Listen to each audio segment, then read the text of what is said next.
Let me ask you a simple question. Who built this country? Not who owns it, not who runs it right now. Who built it? The roads, the railroads, the cotton that funded the banks that funded the Industrial Revolution. The labor, uncompensated, generational, forced labor that created the foundational wealth of the United States of America. We know the answer, and so does the government. Now, let me ask you another question. Why is it that the same government, the same apparatus that has blocked, deflected, and dismissed every serious conversation about reparations for black Americans for over 150 years, is now building a compensation framework for the people who stormed the Capitol on January 6th?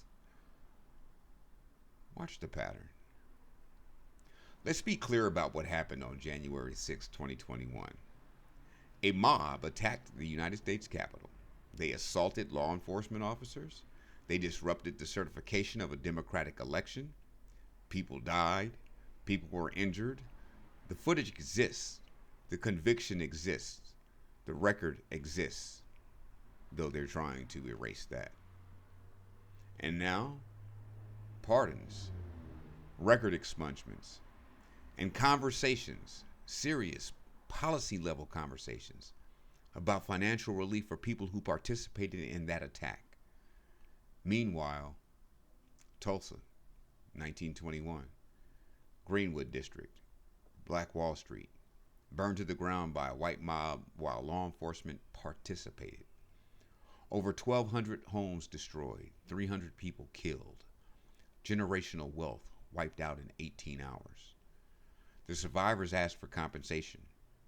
They were told no. Their children asked no. The grandchildren asked no. Their great-grandchildren are still asking, and the answer is still no. Now, here's where they always try to shut down the conversation. They say, we can't afford reparations. It's too complicated. We can't relitigate the past. But apparently, we can afford to compensate insurrectionists.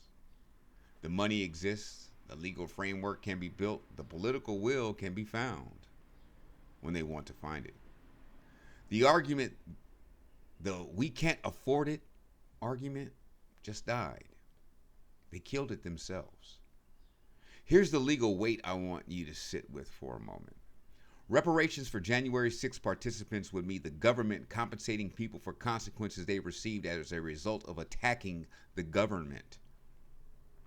Reparations for black Americans would mean the government compensating descendants for centuries of legally sanctioned theft, torture, rape, and forced labor. Labor that funded the very government they're now protecting. These are not equivalent moral claims. They are not in the same universe. One group tried to burn it down. The other group built it. And then there's my personal favorite. The loudest voices pushing for January 6th relief. The ones wrapping themselves in the Constitution, screaming about law and order, about respecting institutions.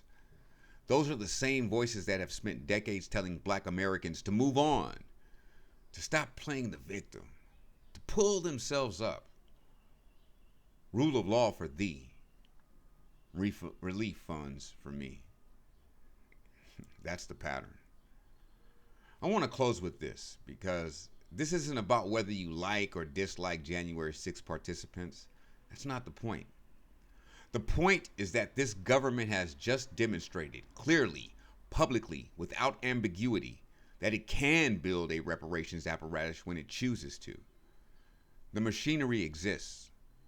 The only question that was ever really being asked about black reparations was never about capacity. It was never about complexity. It was never about money. It was about will. And now we know exactly where that will goes and where it doesn't. Watch the pattern. I'm Keith, and Keith Speaks.